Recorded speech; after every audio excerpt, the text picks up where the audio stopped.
So, kind of, as a Christian, what was your as a young Black Christian, what was it like navigating your mental health? And yeah, just take us through the journey. Yeah.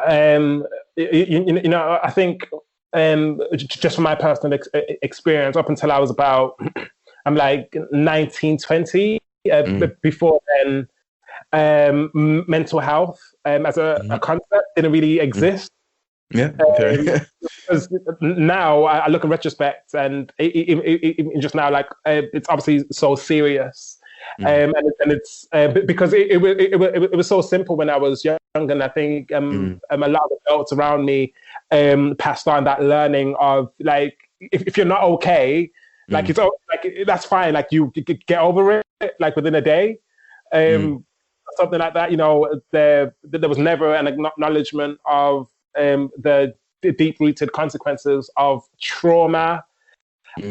um, the variety of trauma and how it can be triggered, and Mm. then anxiety and depression and where that might come up. So that was never around. And a statement that I lived by was that like I'm just always happy, and lots of Mm. people had the same perception of me. Sipho, you're just always happy, you're always smiling. Mm. And I was like, well, yeah, I'm fine. Like things may not be great at home, so like financially.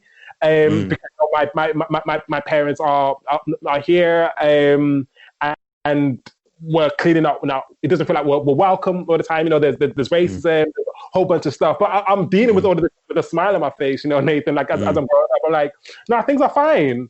Like Mm. we'll Yeah. just push forward. And I obviously didn't understand exactly what I was talking about or what I was doing, but something Yeah. was affecting me. But no, you come sort of like 1920, like anxiety for me actually gets triggered, and there's a Okay. certain like thing and an event in my life that happens, Mm. and there's a few things as well, and it's like, oh, now I feel anxious about social media. Mm. I feel anxious about my phone. I was working freelance a lot, so it was very important for Okay. me to network, and as with lots of people, make sure you've got your presence out there online. But then Yeah. um, now my anxiety has been triggered. It's weird. It feels like it Mm. goes over onto my phone. So whenever I'm getting a Yeah. notification on WhatsApp, on Instagram, on Twitter, Facebook, Mm. all of this, and my phone's vibrating, I'm like, Mm. I can't deal with that. Mm. I can't. So everything has to get shut down. I have Mm. That's interesting. faces. So yeah, it got real for me Let's personally. elaborate on that anxiety. Let's just peel back the layers. Yeah. What kind of led to that anxiety and what helped you to understand what led up to it? Yeah, I mean, I know there's a little bit more exploring that I personally have to do on it, but in terms of Mm. like what led to it, it was like an incident, like it was an Mm. incident with another person, and it Mm. occurs, and I'm not expecting it. Mm. I guess it happens that while I'm quite I'm vulnerable, Mm. some yeah, at that point, I'm quite vulnerable. In general, I had always tried to protect my heart and guard my heart, Mm. which is very, very important to me because I felt like I had a purpose, and through my Mm. art, that was my discipline. I would achieve Mm. that purpose, which was not only to create art and help other people and explore other ways that people can be assisted, but then also just like for me personally, it was about giving back to my family who had done so much for me. I'm like, okay, I Mhm. have to give back to them, whatever that means. So I've got that purpose. So I always made sure that I wasn't in silly sort of like settings, and I wasn't Mhm. doing anything that's going to jeopardize anything or that's going to pull me down. Like I Yeah. always tried to move quite smart, but then I just so happened to be in an environment where I'm vulnerable, my guard is down, Mm. something happens, I'm not expecting it, and Mm. then right then in that moment, it's like I then have to carry on with that. Mm. So when things are happening that are associated to like that particular incident, I'm Mm. anxious now, and then it's sort of I describe it as it like it sort of it spills on and it latches on to so many other things, and then eventually got to everything. And yeah, it's like, okay, I'm anxious now. Like I'm really, really anxious. And then it got worse and worse and worse. And it's like, what is going on? You know, got difficult. Yeah. Wow. So so you say that I'm imagine you're being ambiguous for a particular reason, because for the sake of confidentiality. Fair enough. But would you say basically it was someone that you trusted and they did something that let you down? Like it kind of took away the trust that you had for them. Would you say like it was that sort of scenario? Yeah, very similar. It's really interesting because like I haven't always trusted like absolutely everyone. I've always tried to be kind and to like portray love onto everyone, even if it's simply like, if you're in a room, I'm gonna listen to you. I'm gonna, I'm not gonna like dismiss you. I'm gonna let you go first. You can eat first. All of these small things. But I knew from young that you can love everyone, but you don't have to trust everyone. So in this particular situation, it's like with this person, it wasn't even that like I totally trusted them, because this was more of a work relationship. And I think what was quite important is that in the work that I guess we do, in the work that I was doing and that I still do, like it's in the arts. So my heart really is in this, because I know the impact. Like it got me from being mute and being someone who stammers, who thought I was going to really struggle for the rest of my life, to all of a sudden I find rhythm, and now I'm getting commissions to write and perform poetry. Like it's changed my life. So my heart really is in this. So this is a work relationship, and I have to trust you to a certain extent, and it's quite emotive. So I guess where I'm blindsided is that something personal happened, something which is quite professional, and I'm shocked now. Like, wasn't expecting that. And it's like I didn't even trust you that like totally, but I trust you enough in that you've had such an impact on me now that you know what I mean, like even to this day, because that was quite a few years ago. I'm like, I'm actually still dealing with this like a few years later on. So I hope that answered your question.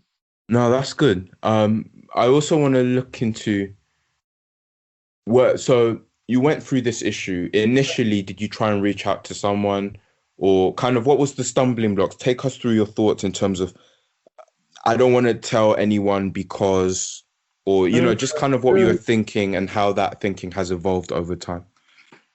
Yeah, sick. You've definitely hit like the nail on the head. Like, yeah, man, that justification. Wow.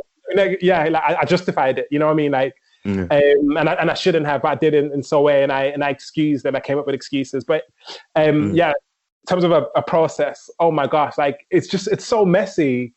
Because like before then, like I'm mindful just about like my energy and other people's energy.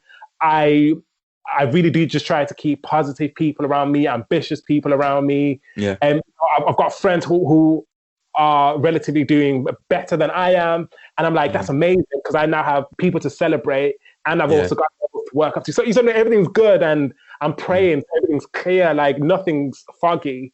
So then when this thing happens, everything is foggy. I can barely see straight.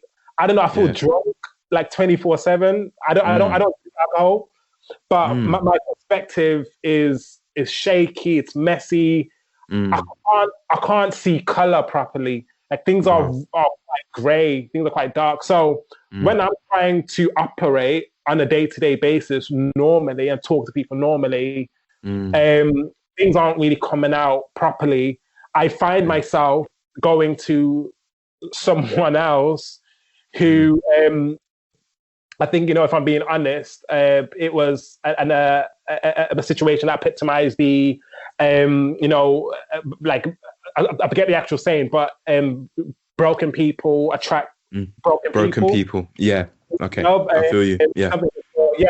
So that's where I end up. And I'm not doing it like consciously or intentionally, but I end up there now being with someone who's also not okay. And I'm still trying to help this person, whilst also trying to help myself. That's all messy because I've got commitments, Nathan. I've got other work commitments, I've got family commitments, but all of that is dropping off because I'm worried, or I feel like that's not going to help me right now. So then I stay away.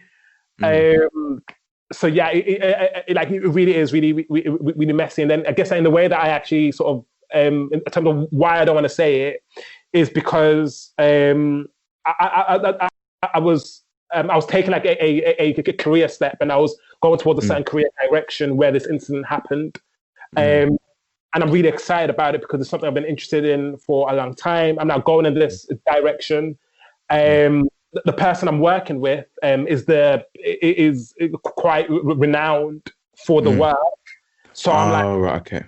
Not only am I stepping into this other discipline and this other kind of work, I've got a mentor who is really experienced in it. So the reason I can't, I excuse and justify that I can't tell other people is because I've already built up, like I've set up other meetings. I'm networking and I've created paths now. And I'm like, by the way, in a few months' time or in a year's time, I will have this qualification. I will be able to do this. I'll be able to do this kind of work. So I can't tell anyone now because, I can't email people on a personal note when I've only been talking to you professionally. And then even with friends, I've only let them know about what I'm doing professionally, and I can't have people like worrying about me. Like this is my perspective then, because somehow, believe it or not, Nathan, somehow I'm still thinking, I know I'm in a really bad place right now, but I'm gonna go back to do the work, aren't I? I have to go back and do the work. But I did not in the end. But yeah, mess. It was a big mess.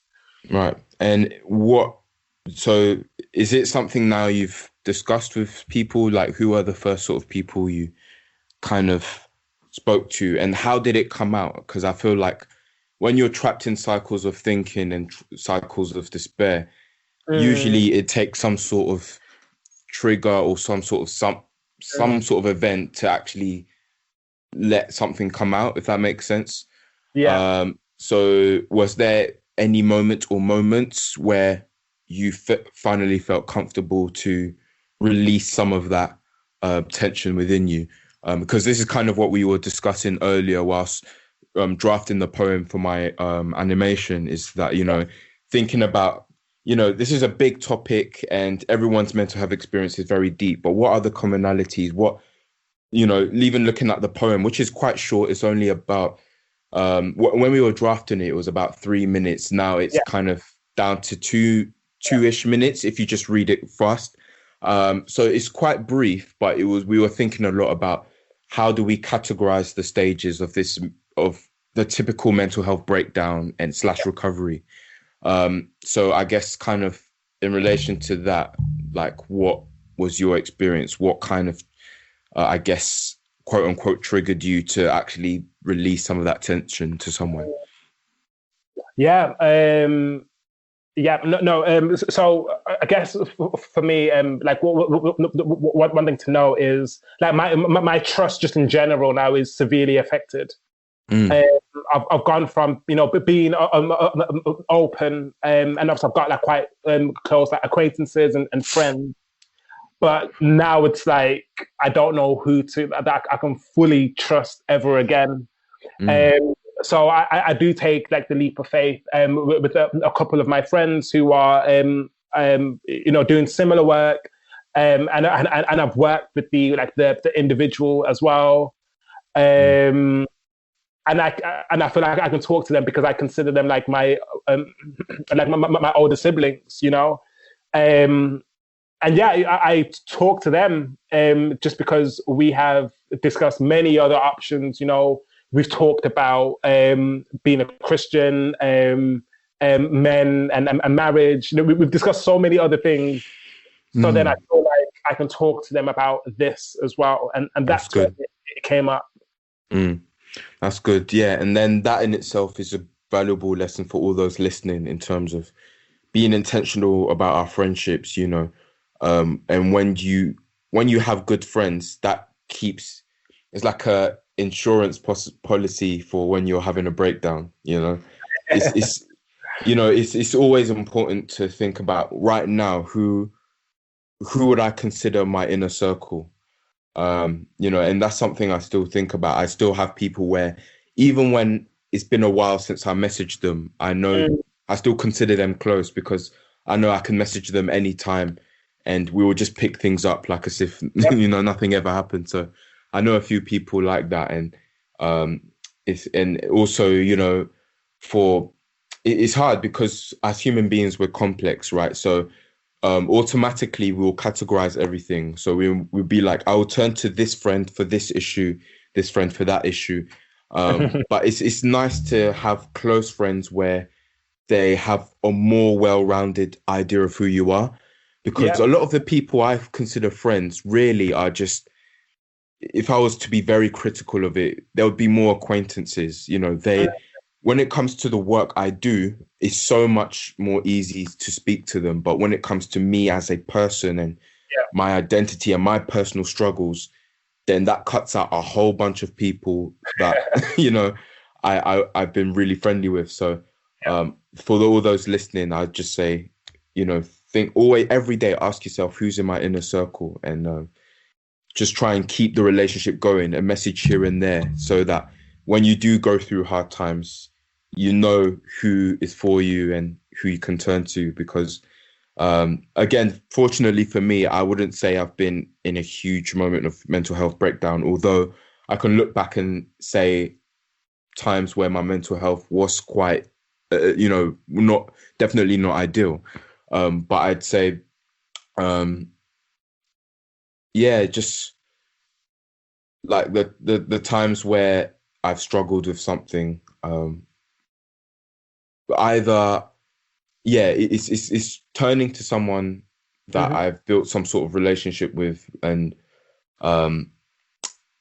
it's hard because you want to make friends with people who are further along than you as well. And everyone has mental health issues to some degree. So not only is the challenge of finding someone to rely on the struggle, but also finding someone who's further along enough or healthier than you enough to still help you. Because like you said, you know, when you were going through your hard season in your life, you know, it's like this misery loves company sort of thing. So you get attracted to people who are, you know, also in a toxic situation, and then that just creates more toxicity. So I'd say that's a valuable lesson for all of us to learn. But yeah, sorry. I agree. Yeah. I'm trying to track what you were talking about now. So yeah, I guess opening up to your friend, was it just that one particular person, or did it eventually lead to opening up to a few other people as well? Yeah. So there was particularly two people that I'd opened up to, because they were, you know, they had to support me before, just that there were certain conversations that we could just have, you know, similar to what we've just been saying. We've just had like some really, really great life-altering conversations, just realizations. So I opened up to them, and eventually, you know, I would go on to open up to other people that were sort of like I'd worked with them, but then I'd also built a personal relationship. And so when they were noticing that, like, I'm not around, as quite a few people were noticing, like, where's this guy gone? Like I knew that I could open up to them, and it just got really, really interesting then, you know, because it's a weird one, because like this is work for a lot of us, so, and we don't expect horrible things to happen. Like how do you move with that next? How do you go into certain meetings? How do you get so techie? Okay, nice. So and even now, do you feel, so you've said even now, would you reckon like you not using social media is still kind of down to, I guess, the anxiety effects of that incident. Is this still something you're still kind of dealing with the consequences of mentally? Yes, like unfortunately, it really is. The way that phones have been developed at the moment, and that like they're quite big.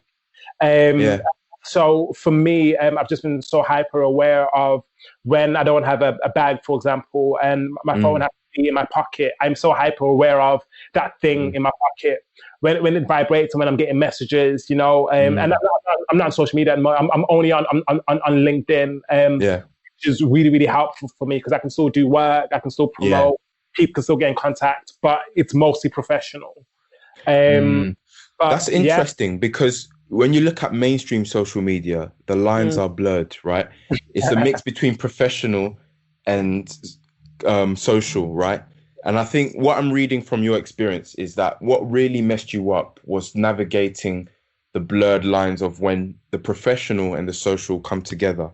Now it seems that you don't want to go through that experience again. So you're trying to keep things as separate as possible, All right, Nathan, you're killing it with these observations.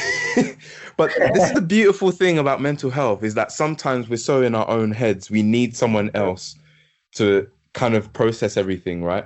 And even for me on a micro level, being at home during lockdown, sometimes my parents would say, Nathan, I'm noticing this thing about you. And a lot of the time I'm like, no, I'm fine, But then as I think more about it, I'm like, actually, you know what? This is an issue. And again, it comes back down to relationships, having someone where when you open these things up to them, they're honest enough to say, from my perspective, this is what I see.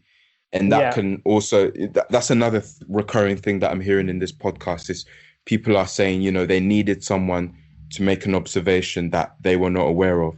So even me listening to you, it sounds like, because part of me relates with that as well. Like, even for me, I'm very passionate about my work and I don't like situations where I have to open up in a way to my work colleagues that I wouldn't be comfortable with, because my work is my work. And every time I meet someone new, probably the first thing I talk about is what I do rather than who I am.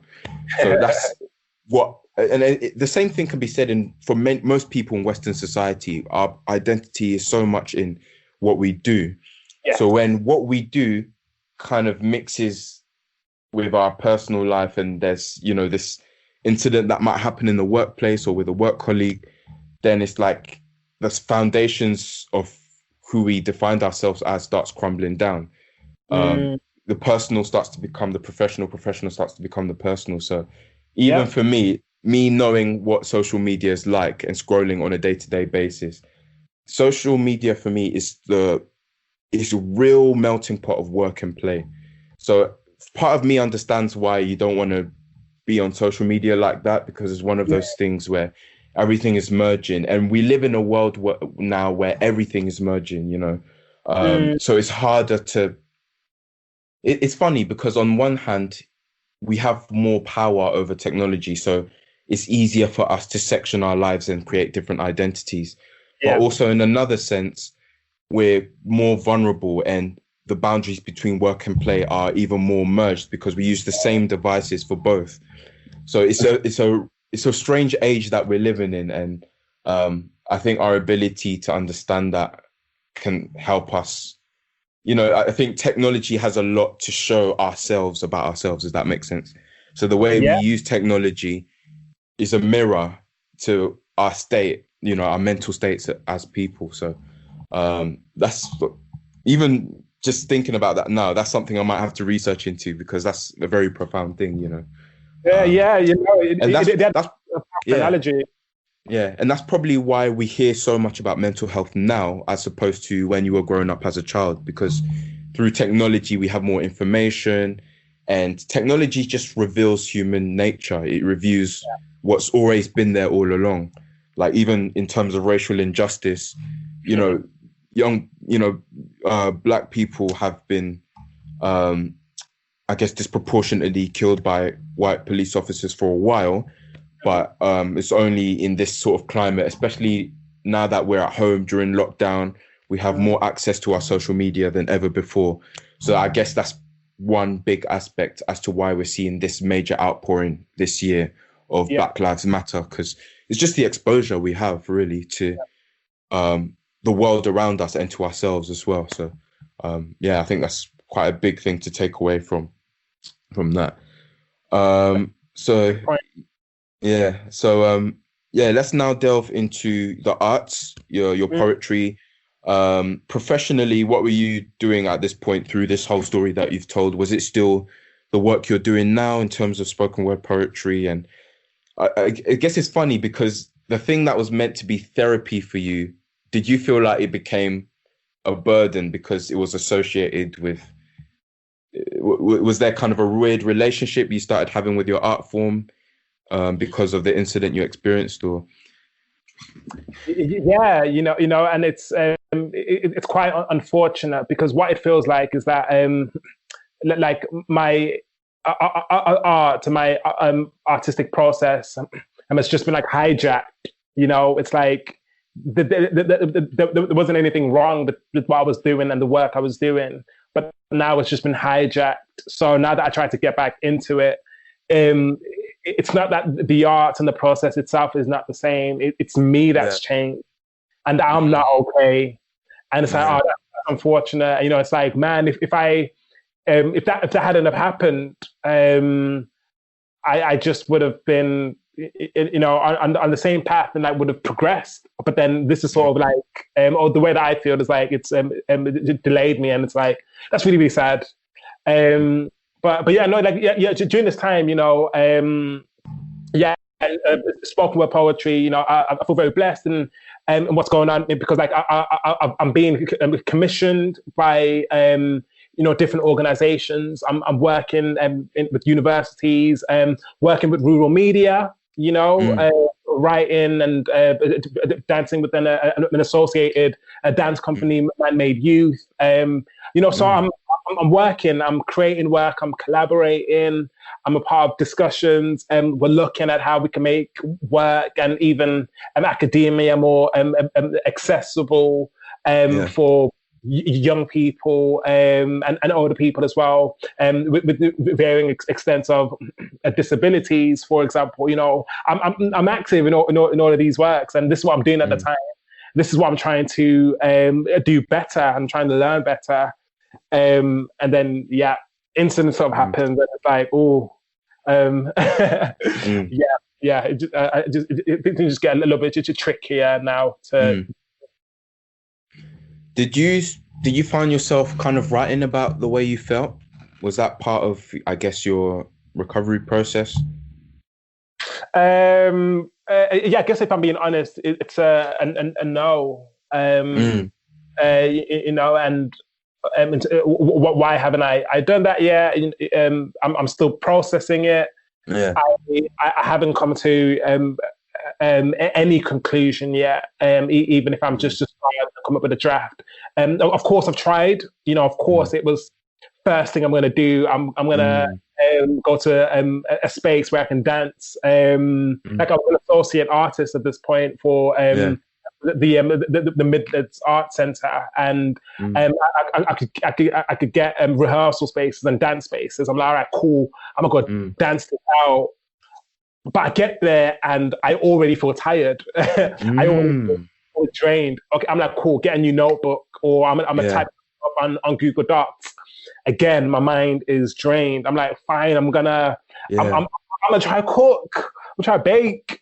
Again. No inspiration. Wow. And this is when I know that there's a huge problem, because when I just have the opportunity to create, even if what I'm going to produce is not going to be amazing and it's going to be a draft. Normally you get some sort of emotional release through it. That's the whole idea, right? I relate to that. Yeah. And when that release doesn't come, it's like, okay, now there's really a problem, because this is the therapy I've known for so long. So it's like, if I can't resort to this, then what can I do? It's a weird place to be in as a creative, isn't it? Yeah, and the problem is that, like, I'm not starting. It's like if I was actually going through the creative process, and then at the end of it, I'm like, I still feel the same. It would have been different, but so my perspective now as a Christian, I'm like, something ain't right here, and there's something someone who is really trying to affect me, because I am in a dance studio. I've got my pen. I'm drawing. I'm writing. All of these things. I'm watching talks. I'm reading. I'm engaging in other artistic works in order to trigger my inspiration. And this doesn't feel like writer's block, because there's ideas and I'm still operating, but I am not starting. And for quite a few years, it's like I am not starting, and it's a huge problem, because I don't know how to explain that. Like I'm in a creative space. I'm in a creative environment, but I can't even begin to create. And it's like this is mad jarring. For lack of a better word. Yeah. Wow. Yeah, man, it's mad. Yeah. But yeah, I mean, I'm not, maybe this is in direct parallel with this whole mental health recovery, but like also take us through your work as well, and sort of the different projects you've done. So you're a spoken word artist, you're also a dancer.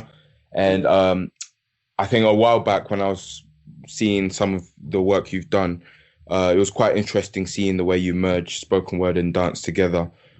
Which is kind of what I'm on now. It's the power of spoken word and how we match it with visuals to connote deeper meaning. And I know that's something we talked about a lot when we were going through the poem for my short animation that I'm working on. So kind of for you, just take us through some highlights in your portfolio and why those pieces of work were important to you. And now that you look back, do you see some sort of link between the content and message of some of your work and kind of this whole emotional journey that you've been on? Do you look back at your portfolio and think, oh, wow, you know, I can see this moment in my life, or I can see that, or this thing represents this mind state that I was in at this point in my life? Are there kind of parallels that you've made there in that regard? Yeah, you know, I'm really gonna have to think about that initial question later on. But I'll answer it as well. But yeah, what has been like the highlight? I'm like, oh, okay, I need to think about that and come up with an answer. But now, like in the meantime, I definitely have seen some parallels. You know, because I did feel like I had a purpose. It had lots of strands, but I was still on it, and I was allowing myself to sort of you know, to be moved by my faith, like me personally, and I was doing the work. So from me being interested in learning of different perspectives, it was very important for me to travel. And it was a few years ago. I think I would have been from the age of 16. I was like, okay, from 17, I'm gonna go to at least 2 different countries every year. Wow. And with the work that I was doing with various theatre companies and Shakespeare companies, I was doing that. And I was like, whoa, I can't believe that this happened. And then I was interested, obviously, like in academia, making that more accessible, and I was interested in research myself. And at that point, I hadn't gone to university. And then, you know, I'm getting commissions by Worcester University. I'm getting commissioned by Warwick University, University of Birmingham. Wow. That's a lot of commissions, man. This is what I'm saying, and it's from universities. I'm like, I'm grateful. And then I become the poet laureate for the University of Sheffield Social Sciences Department. And I'm like, you know what I mean? So I feel very, very obviously blessed. And then other works with local city councils, again traveling abroad and representing like the UK as one of 6 artists, and meeting with like scientists from Germany and environmentalists from Russia, and just all these different things, and it's just art.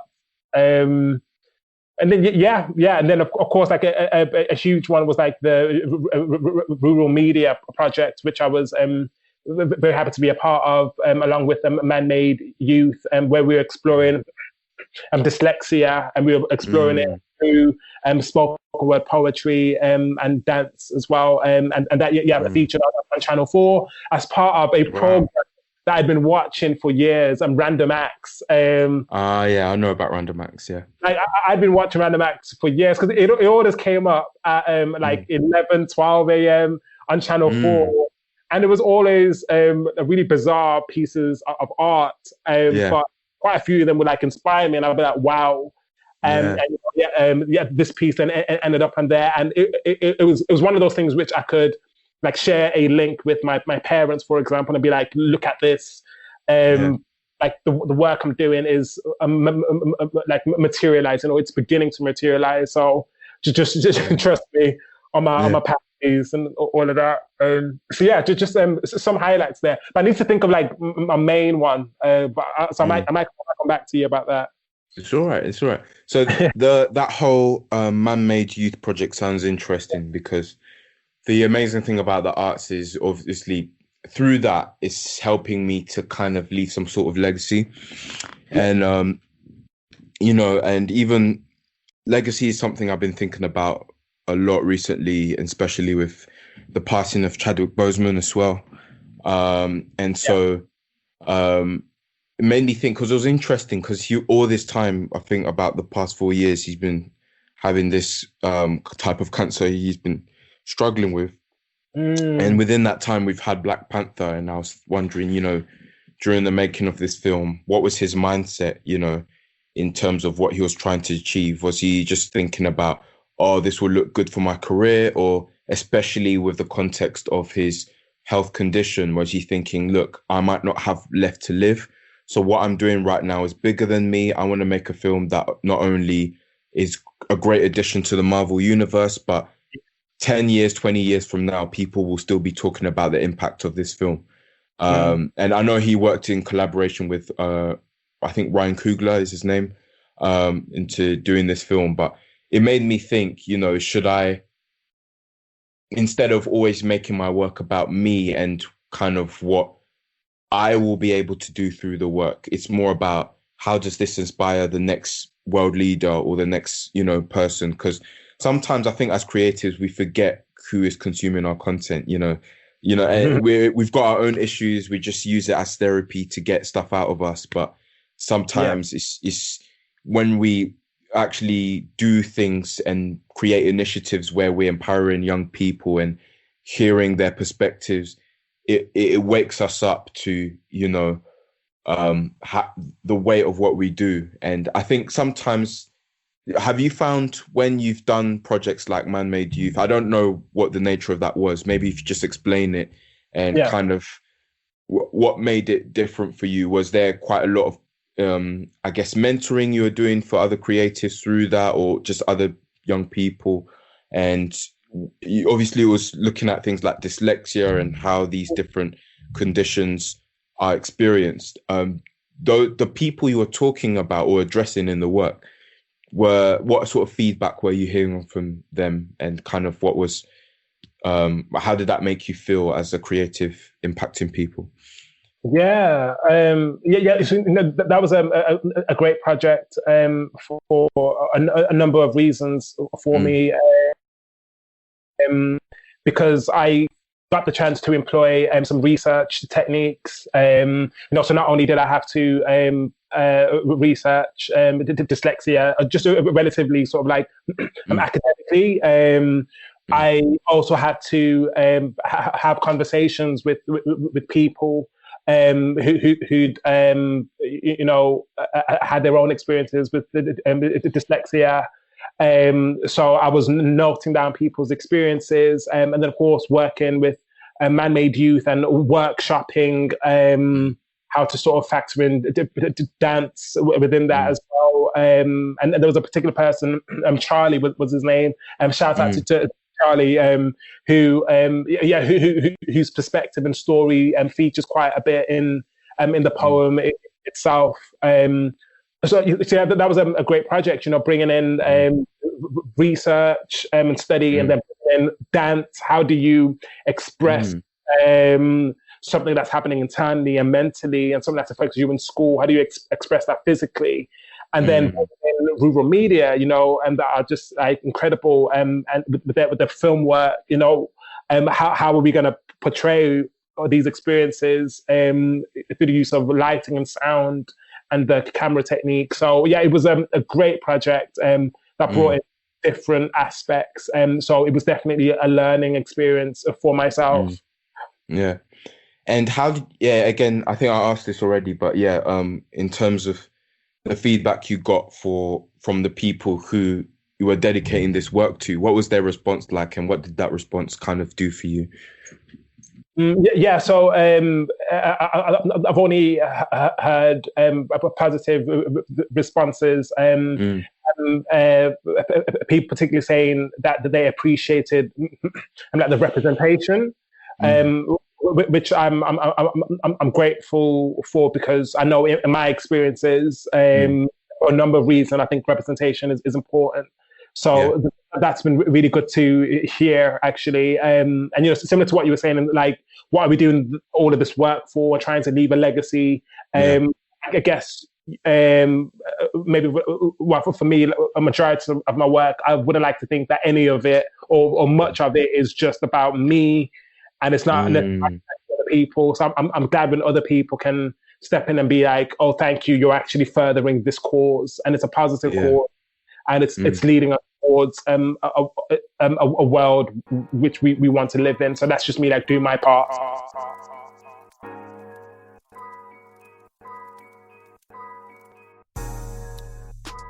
I'm afraid that is the end of this part of this interview. Stay tuned for the next part of the interview in the next episode. Thanks for listening. Peace.